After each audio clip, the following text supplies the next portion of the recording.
Nation first then party then self पूर्व भारत में गरीबी अधिका अच्छी विदेशी को समर्थन कर जो मैंने घोषपेटिया जो मैंने जबरदस्त बिना कागज पत्र देश में आसी अच्छा ये एक ऐतिहासिक विजय घटी ये गोटे पिरामिड भली संगठन।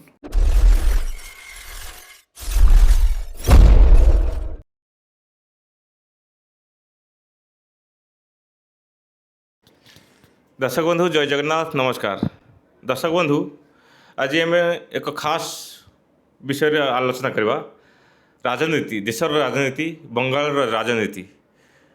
आज दिन भारत राजनीति बंगाल राजनीति नहीं एक स्वतंत्र दिन। तो आसतु अधिक विलंब न करी आम आलोचना करवा। आम सहित अच्छा ओडिशा प्रदेश जड़े वरिष्ठ बीजेपी नेता पूर्वतन बीजेपी राज्य सभापति श्रीजुक्त समीर महांत भाई आज एक्सक्लूसिव ओडिशा को आपको स्वागत करुच्ची। कौन कहे आज प्रथम आपंकर कौन रही मंतव्य? मु एक्सक्लूसिव ओडिशार समस्त दर्शक मानक सर्वप्रथम नमस्कार करुच्ची। आजिर दिन एक ऐतिहासिक दिन 4 मे ए दिनटी स्मरणीय हो रहिबो। भारत वर्षर कोटि कोटि भारतीय जनता पार्टीर कार्यकर्ता मानंक पाई ये एक ऐतिहासिक विजय घटी। पश्चिम बंग 4टी राज्य रे ये निर्वाचन अनुष्ठित होता। 3टी राज्य रे विशेषकर आसाम रे भारतीय जनता पार्टी हैट्रिक करछि एवं पुडुचेरी रे एनडीए सरकार गठन करने पर बहुमत पाई। ऐतिहासिक विजय पश्चिम बंग ये स्मरणीय दिन एवं ऐतिहासिक दिन। स्वाधीनता पर ठारू जी पार्टीर प्रतिष्ठाता डॉक्टर श्यामा प्रसाद मुखर्जी जे 1951 मसीह निर्वाचन लड़ी जनसंघ दीप चिन्ह विजय लाभ करथिले एवं से दिन ठारू भारतीय जनता पार्टी एवं भारतीय जनसंघ एवं भारतीय जनता पार्टी अगणित कार्यकर्तांकर सेठी दल को बढ़ेबा जनता सेवारे लागिबा राष्ट्रवाद को उग्रता रूप नबा से कथा आज दिन ही संभव है। ए श्रेय निश्चित रूपे जे सर्वप्रथमे तो मु जो लक्ष लक्ष कार्यकर्ता समस्ते लागिथिले एवं सेथिपे मध्य प्राण बलि देइथिले जीवन आहुत करथिले। जार परिवार वर्ग कहार पुओ जाइछि तार माँ बापा अछंती सेमानंको पई, कहार स्वामी जाइछि तार स्त्री आज विधवा भावरे अछि ताको पई। जो कार्यकर्ता मानंकर घर आज ए गत 2021 निर्वाचन एवं ता पूर्व निर्वाचन रे जो भली भावरे हिंसाकांड घटी प्राण बलि देइथिले आहुति देइथिले सर्वप्रथम मु सेमानंक पई आजिर विजय को समर्पित करिवि। द्वितीयतः देशर यशस्वी प्रधानमंत्री नरेंद्र मोदी जे होचंती समग्र विश्व रे वर्तमान जनप्रियतार अछंती उपरे एवं देशर आउ जड़े गृहमंत्री अमित शाह जी जे आउ पार्टीर जे सभापति नितिन नवीन एवं सर्वप्रति कहया गले आम ओडिशार धर्मेंद्र प्रधान हूँ भूपिंदर यादव हूँ राजस्थान अनेक मंत्रिमंडल सदस्य पार्टीर वरिष्ठ कार्यकर्ता पार्टीर यशस्वी सभापति नितिन नवीन एवं ओडिशार मध्य राज्यर सभापति राज्यर मुख्यमंत्री मंत्री विधायक एवं समस्त पदाधिकारी कार्यकर्ता माने एमाने जाई जो भली भावरे सेठी परिश्रम करिसेंती ए विजय मध्य तांकू मु समर्पित करिवि। एवं ए विजय सर्वोपरि बंगाल जनसाधारण जो माने सचेतनतार पराकाष्ठा देखैछंती विशेष करी एठी जो निर्वाचन रे जो विकास जो मुद्दा थिला एवं मुद्दा थिला हिंदुस्तानींकर आउ घुसपिटियांकर एटी समस्त हिंदुस्तानी भाई भौणी मानंकु ମୁଁ ଏ ଶ୍ରେୟ ପ୍ରଦାନ କରିବି। ସେମାନେ ଯେଉଁ ଏକଜୁଟଟା ଦେଖେଇଛନ୍ତି ଆଉ ଯେଉଁଭଳି ଭାବରେ ମମତା ଦିଦିଙ୍କର ଯେଉଁ ମାନେ ସେ ଗୋଟେ କଥା କହିବି, ଏତେ ବର୍ଷ ଧରି ଗୋଟେ ଶାସନ ଥିଲା ମମତା ଦିଦିଙ୍କର ଟିଏମ୍ସିର ତୃଣମୂଳର, ଯେଉଁଥିପାଇଁ ଅନେକ ବର୍ଷ ଧରି ବିଜେପି କେନ୍ଦ୍ରରୁ ଚାହୁଁଥିଲେ ଯେ ସେଠି ସରକାର କରିବା ପାଇଁ ପ୍ରଚେଷ୍ଟା ଅନେକ ଥର କରିଛି, ଅନେକ ହିଂସାକାଣ୍ଡ ଘଟିଛି। ସେଇ କ'ଣ ରଣନୀତି ବିଜେପି ଆପଣାଇଲା ଯାହାକି ଦିଦିଙ୍କୁ ଏଇଥର ଚିତପଟାଙ୍ଗ ହେବାକୁ ପଡ଼ିଲା? ଦେଖନ୍ତୁ, ଭାରତୀୟ ଜନତା ପାର୍ଟି ଇଏ ତାର ଯେଉଁ କାର୍ଯ୍ୟକର୍ତ୍ତା ଅଛନ୍ତି, ଇଏ ଗୋଟିଏ ପିରାମିଡ଼ ଭଳି ସଂଗଠନ। ତୃଣମୂଳରୁ ଯେଉଁ ଫାଉଣ୍ଡେସନ୍ ଅଛି, ଯେଉଁ ଭିତ୍ତିଭୂମି ଉପରେ ଠିଆ ହେଇଛି, ସେଇ ଭିତ୍ତିଭୂମି ବି ହେଉଛି ଆମର ପୁଞ୍ଜି। ଇଏ ବିଚାରଗତ ଦୃଷ୍ଟିରୁ ଯେଉଁ କାର୍ଯ୍ୟକର୍ତ୍ତାମାନେ ଅଛନ୍ତି, ଏମାନେ ତ୍ୟାଗ ତପସ୍ୟା ବଳିଦାନ ଏ କଥାକୁ ଆତ୍ମାରେ ନେଇଛନ୍ତି। ଆଉ ନେସନ୍ ଫାଷ୍ଟ, ଦେନ୍ ପାର୍ଟି, ଦେନ୍ ସେଲ୍ଫ। ତ ଏଇ ଯେଉଁ ମନ୍ତ୍ର ଅଛି କାର୍ଯ୍ୟକର୍ତ୍ତାଙ୍କ ପାଖରେ, ଆମ ପାଖରେ, ଇଏ ପ୍ରେରଣା ଆମକୁ ସବୁବେଳେ ଦେଇଥାଏ। ଆଉ ରାଷ୍ଟ୍ର ସର୍ବୋପରି। ତେଣୁ ବଙ୍ଗାଲରେ ଯେଉଁଭଳି ଭାବରେ କିଛି ଦିନ ଧରି, କିଛି ବର୍ଷ ଧରି ଇଏ କମ୍ୟୁନିଷ୍ଟ ପାର୍ଟି ସେଠି 34 ବର୍ଷ ଏବଂ ଇଏ 15 ବର୍ଷ ବଙ୍ଗାଲର ଜନସାଧାରଣ ଯାହାକୁ ପସନ୍ଦ କରନ୍ତି ତାଙ୍କୁ ମଧ୍ୟ ସମୟ ଦିଅନ୍ତି। କିନ୍ତୁ ପ୍ରତି ବଦଳରେ ଯେଉଁ ସମୃଦ୍ଧ ବଙ୍ଗଳା ଥିଲା, ଯେଉଁ সোনার ବାংলা ବୋଲି ଥିଲା, ତାର ସମ୍ପୂର୍ଣ୍ଣ ରୂପେ ତୁଷ୍ଟିକରଣ ରାଜନୀତି ଏବଂ ଦୁର୍ନୀତି, ଭ୍ରଷ୍ଟାଚାର, କଟମନି ଆଉ ଇଲେକ୍ଟ୍ରାଲ ଭାଉଲେନ୍ସ, ଯେଉଁ ହିଂସା, ରାଜନୀତି କ୍ଷମତାକୁ ଦଖଲ କରିବା ପାଇଁ ଯାହା ନାହିଁ ତାହା କରିପାରିବା, ଇଏ ବଙ୍ଗାଲର ଜନସାଧାରଣ ଅତିଷ୍ଠ ହୋଇଯାଇଥିଲେ। ତାଙ୍କୁ ଭାରତୀୟ ଜନତା ପାର୍ଟିର ନେତୃବର୍ଗ ତାଙ୍କୁ ଆସ୍ଥା ବିଶ୍ୱାସ ସ୍ଥାପନ କରିପାରିଲେ ଏବଂ ତାଙ୍କୁ ଭରସା ଦେଇପାରିଲେ। ସେଇ ଭରସାକୁ ପାଥେୟ କରିକି, ଆସ୍ଥା ସ୍ଥାପନ କରି ଇଏ ଯେଉଁ ଭୋଟ ହେଲା, ଆଜି ତାର ପରିଣତି ଆସିଛି। ତେଣୁ ଆଜି ଏକ ଐତିହାସିକ ଦିନ ବଙ୍ଗାଲ ପାଇଁ, ସମଗ୍ର ଦେଶ ପାଇଁ ଏବଂ ପୂର୍ବ ଭାରତ ପାଇଁ ମଧ୍ୟ। ଯେମିତି କହୁଥିଲେ ବଙ୍ଗାଲ ହିଂସାର ଆମେ ଅନେକ ଇଲେକ୍ସନ୍ ସମୟରେ ଦେଖିଛେ, ଏପରି ହିଂସା ଯେମିତି ସାରା ବିଶ୍ୱରେ ଆଲୋଡ଼ନ ସୃଷ୍ଟି କରେ। ଏଥର ମଧ୍ୟ ସେମିତି ହିଂସା ହେଇଥିଲା, କିନ୍ତୁ ତାକୁ ପ୍ରତିହତ କରିବା ପାଇଁ କେନ୍ଦ୍ରୀୟ ବାହିନୀ ମୁତୟନ ହେଉ, ଯେଭଳି କେନ୍ଦ୍ରୀୟ ସ୍ତରରୁ ଯେଉଁ ପଦକ୍ଷେପ ନିଆଯାଇଥିଲା, ତା ପଛରେ ରଣନୀତି ଟିକେ କ'ଣ କହିବେ? ଦେଖନ୍ତୁ, ରଣନୀତି ସ୍ପଷ୍ଟ। ଭାରତୀୟ ଜନତା ପାର୍ଟିର ଯଶସ୍ୱୀ ନେତୃବୃନ୍ଦ ସବୁବେଳେ ଲୋକତନ୍ତ୍ରକୁ ପ୍ରାଧାନ୍ୟ ଦେଇଛନ୍ତି। ଗଣତନ୍ତ୍ରରେ ଇଏ ଜନତା ହେଲେ ମାଲିକ, ସେମାନେ ନିଷ୍ପତ୍ତି ଗ୍ରହଣ କରିବେ। ଆଉ ସାମ୍ବିଧାନିକ ବିଧି ବ୍ୟବସ୍ଥା ଉପରେ ଅଗାଢ଼ ବିଶ୍ୱାସ, ଆସ୍ଥା ଅଛି ଯଶସ୍ୱୀ ପ୍ରଧାନମନ୍ତ୍ରୀ ନରେନ୍ଦ୍ର ମୋଦିଙ୍କର ଏବଂ ଭାରତୀୟ ଜନତା ପାର୍ଟିର ସମସ୍ତ କାର୍ଯ୍ୟକର୍ତ୍ତାଙ୍କର। ଆଜି ନୁହେଁ, ସମ୍ବିଧାନ ଯେଉଁ ଦିନଠୁ ପ୍ରଣୀତ ହେଇଛି, ସମ୍ବିଧାନର ବିଧି ବ୍ୟବସ୍ଥା ଅନୁସାରେ ଗୋଟିଏ ସ୍ୱତନ୍ତ୍ର ସ୍ଥାନ ହେଉଛି ନିର୍ବାଚନ କମିଶନଙ୍କର। ନିର୍ବାଚନ କମିଶନଙ୍କ ଦାୟିତ୍ୱ ହେଉଛି ଏଠି ସୁଚାରୁ ରୂପେ ନିର୍ବାଚନ କରିବା। ଯେତେବେଳେ SIR ଆରମ୍ଭ ହେଲା, ସେତେବେଳେ ଏ SIR କିଛି ନୁହେଁ, SIR ଥିଲା ଭୋଟର ଲିଷ୍ଟର ଶୁଦ୍ଧିକରଣ। ବିଭିନ୍ନ ଲୋକଙ୍କର ଏଠି ଭୋଟ ସବୁ ରହିଥିଲା, ଯେଉଁଥିରେ ଜଣଙ୍କର 3ଟା ରଙ୍ଗରେ ଭୋଟ। ଏସବୁ କଥାକୁ ଶୁଦ୍ଧିକରଣ ଯେତେବେଳେ ଦେଶର ନିର୍ବାଚନ କମିଶନ ପ୍ରକ୍ରିୟା ଆରମ୍ଭ କଲେ, ବିଶେଷ କରି ବଙ୍ଗାଲର ମୁଖ୍ୟମନ୍ତ୍ରୀ ଏବଂ ବିରୋଧୀ ଦଳ କଂଗ୍ରେସ, ଏମାନେ ସମସ୍ତେ ତାକୁ ବିରୋଧ କରିବା ଆରମ୍ଭ କଲେ। ଏହା ଜନସାଧାରଣଙ୍କୁ ନିଶ୍ଚିତ ରୂପେ ଆଘାତ ଦେଇଥିଲା। କାରଣ ତୁମେ ପରୋକ୍ଷ ଭାବରେ ବିଦେଶୀଙ୍କୁ ସମର୍ଥନ କରିବ, ଯେଉଁମାନେ ଘୋଷପେଟିଆ, ଯେଉଁମାନେ ଜବରଦସ୍ତ ବିନା କାଗଜପତ୍ରରେ ଦେଶରେ ଆସି ଅଛନ୍ତି ଏବଂ ବହୁଜନ ଲୋକଙ୍କର, ହିନ୍ଦୁସ୍ତାନୀ ମାନଙ୍କର ଯେଉଁ ହକ୍, ଗରିବର ଯେଉଁ ହକ୍, ତାକୁ ତୁମେ ଛଡ଼େଇ ନେଉଛ। ସେ କଥାକୁ ଭାରତୀୟ ହିନ୍ଦୁସ୍ତାନୀ ଲୋକ ତାକୁ ବିରୋଧ କରିଥିଲେ ଏବଂ ତାର ଭୋଟରେ ପ୍ରତିଫଳନ ହେଲା।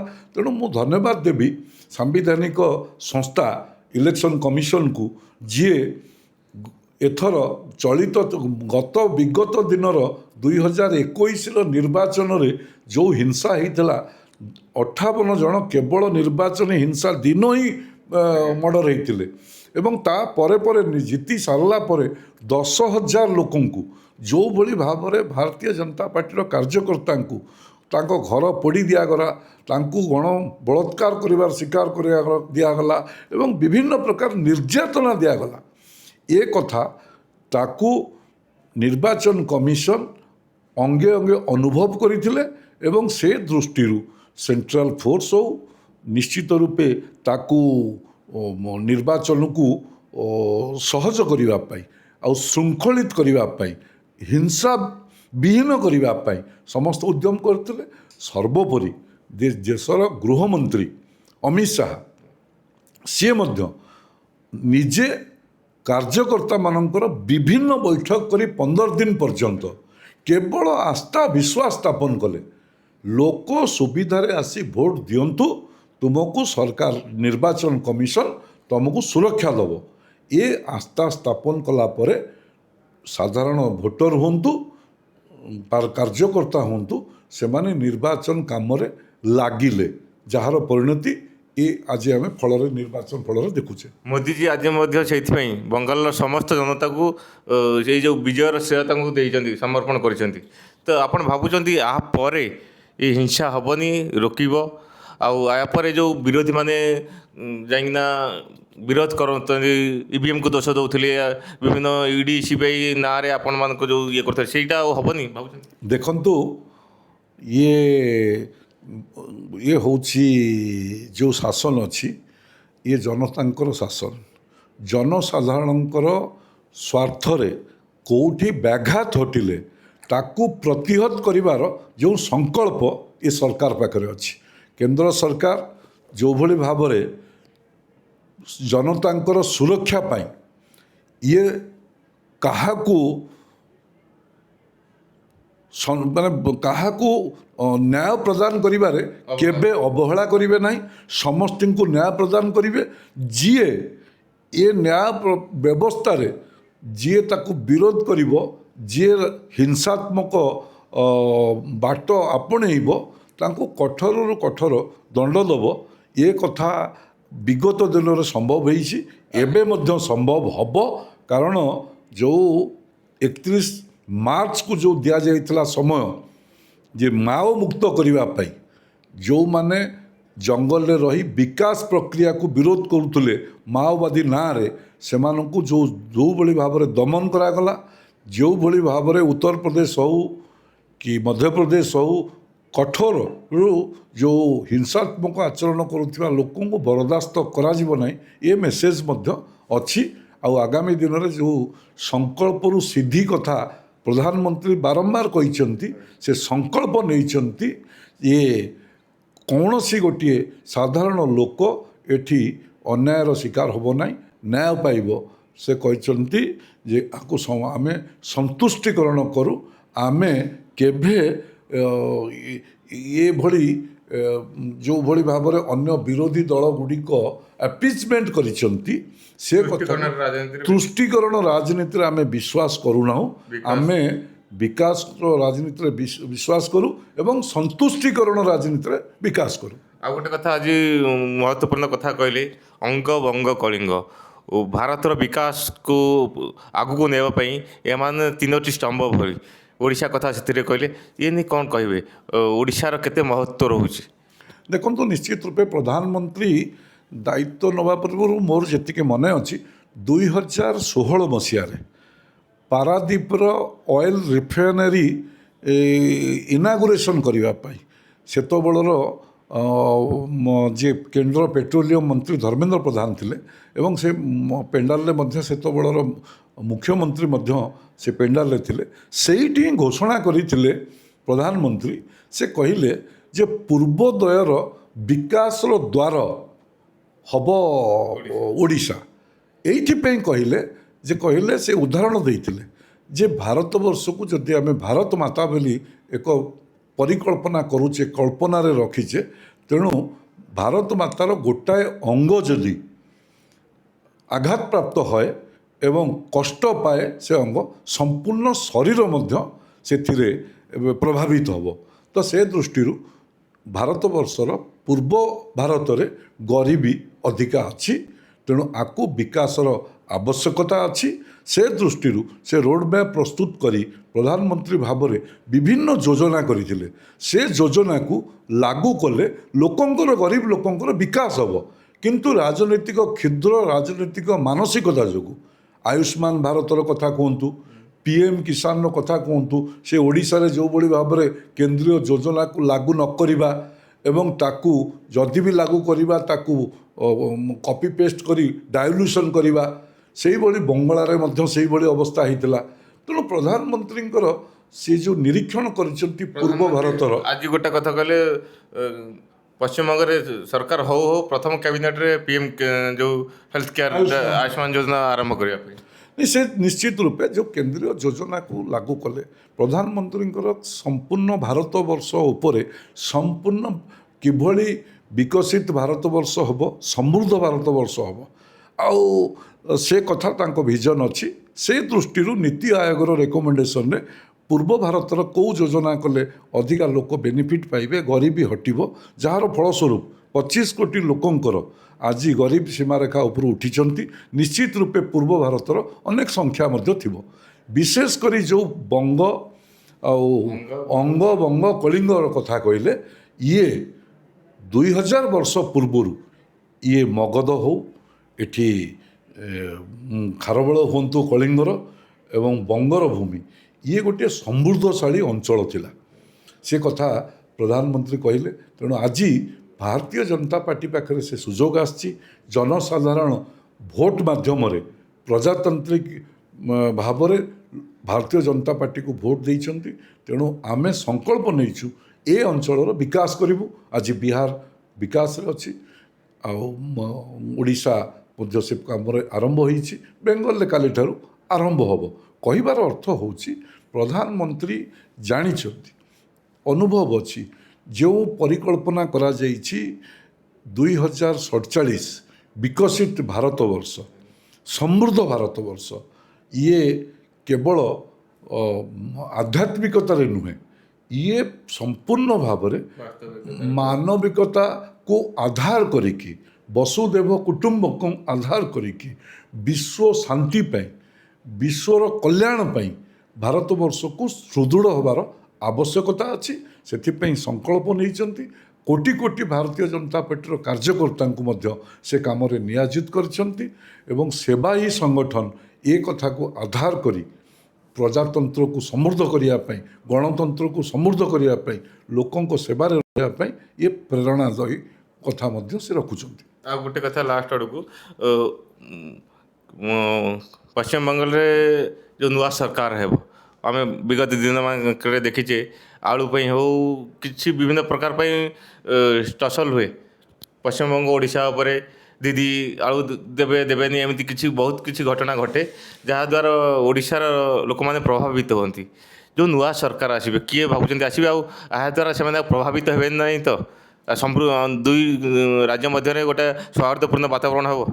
ଦେଖନ୍ତୁ, ଭାରତବର୍ଷର ଯେଉଁ ଆତ୍ମା, ଏ ଆତ୍ମା ଆମେ ସମସ୍ତେ ହିନ୍ଦୁସ୍ତାନୀ, ସମସ୍ତେ ଆମେ ଭାରତୀୟ। ତେଣୁ ପ୍ରଧାନମନ୍ତ୍ରୀ ଆଜି ତାଙ୍କର ବକ୍ତବ୍ୟରେ ମଧ୍ୟ ସେ କହୁଥିଲେ ଆମେ କେବେ ପ୍ରଦେଶ ଭିତରେ କନଫ୍ରଣ୍ଟେସନରେ ବିଶ୍ୱାସ କରୁନା, ଆମେ ସହଯୋଗରେ ବିଶ୍ୱାସ କରୁ ଏବଂ ଆମର ରାଷ୍ଟ୍ରୀୟତା ଜାତୀୟତା ମଧ୍ୟ ଆମକୁ ଏକ ସାଂସ୍କୃତିକ ରଜ୍ଜୁରେ ବାନ୍ଧି ରଖିଛି। ତ ସେ ଦୃଷ୍ଟିରୁ ସେ ସେଇ ପରିକଳ୍ପନାରେ 9 ତାରିଖ ବୈଶାଖୀର କଥା ମଧ୍ୟ କହିଲେ। ତ ଆମେ ଯେଉଁ ରଜ୍ଜୁରେ ବନ୍ଧା ହେଇଛୁ, ଇଏ ଆମକୁ ଯିଏ ବାନ୍ଧିକି ରଖିଛି, ଇଏ ହେଉଛି ମୌଳିକ ଭାବରେ ସାଂସ୍କୃତିକ ରାଷ୍ଟ୍ରବାଦର କଥା, ସଂସ୍କୃତିର କଥା। ସେଥିରେ ଆମେ କ୍ଷୁଦ୍ର ରାଜନୈତିକ ଉଦ୍ଦେଶ୍ୟ ରଖି ଆମେ ତାକୁ ନିଜ ଭିତରେ ଲଢ଼େଇ କରିବା ଅର୍ଥ ନିଜ ଗୋଡ଼କୁ ନିଜେ କୁରାଢ଼ି ମାରିବା, ଏ କଥା ହେବ ନାହିଁ। ଭାରତୀୟ ଜନତା ପାର୍ଟିର ନେତୃତ୍ୱ ଆକୁ ଜାଣିଛନ୍ତି, କାର୍ଯ୍ୟକର୍ତ୍ତା ମଧ୍ୟ ଜାଣିଛନ୍ତି। ସମଗ୍ର ଭାରତବର୍ଷର ଜନସାଧାରଣ ଭାରତ ମାତାର ସନ୍ତାନ। ତେଣୁ ସବୁ ସନ୍ତାନ ସମୃଦ୍ଧ ହେଲେ ମାତା ହିଁ ସମୃଦ୍ଧ ହେବ, ଆମ ଭାରତବର୍ଷ ସମୃଦ୍ଧ ହେବ। ବହୁତ ବହୁତ ଧନ୍ୟବାଦ ସମୀର ଭାଇ, ଆମକୁ ଆଜିର ଏଭଳି ଏକ ଦିନରେ ଆମକୁ ଏତେ ସମୟ ଦେଇଥିଲେ ଏବଂ ଦେଶ ପାଇଁ, ରାଜ୍ୟ ପାଇଁ ଆମକୁ ସୁଚିନ୍ତିତ ମତାମତ ଦେଇଥିଲେ, ଯାହାକି ଆମର ଦର୍ଶକମାନଙ୍କୁ ବହୁତ ପ୍ରେରଣା ଯୋଗାଇବ। बहुत बहुत धन्यवाद। जय जगन्नाथ। জয় Jagannath. Welcome to exclusive Odisha.